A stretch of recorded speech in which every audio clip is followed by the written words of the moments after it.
I guess the right wing is having a party now because Congresswoman Omar, who is their favorite person, she said that the United States gave weapons to the Taliban, and they all know one thing.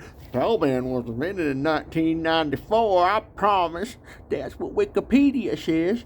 And everyone knows that the Taliban isn't the people that were in the Taliban.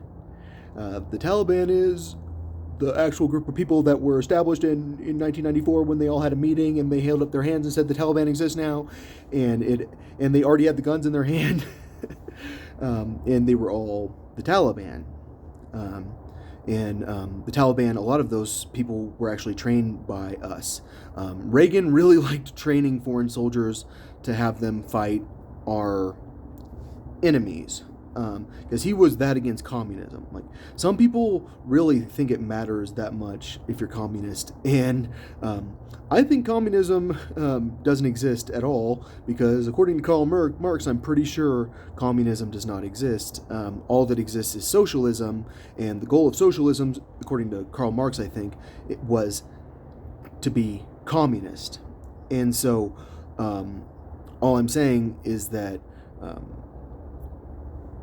China's not even communist, and like the I think the real fear that Reagan has is like the people teaming up because they all have the same philosophy. Or what he had was that everyone would team up because they had the same philosophy, and that's why he was so against communism.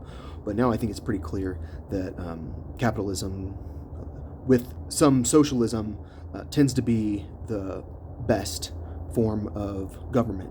All right, so the Taliban, is it possible to make peace with them? Are they the same group of people that were in charge in the 90s that like really, really, really oppressed their people?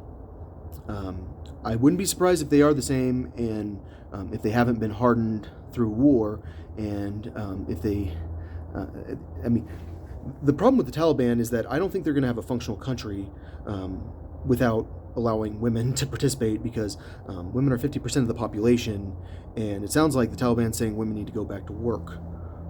So it sounds like the Taliban want women to participate in their society because they understand that they need to.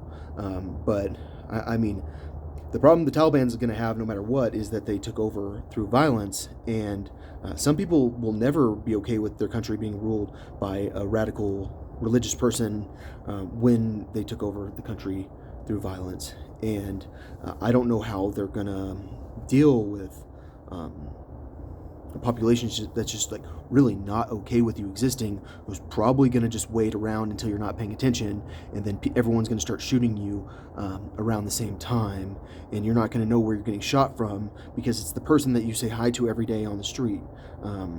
So I don't know. I don't know how the Taliban's going to fare in the situation. I think that they probably want a peaceful transition. The problem is that peaceful transition can turn very violent in a pretty short amount of time when there are enough people that have guns. And I think Afghanistan is one of those places where there are a lot of guns. So you never know what's going to happen.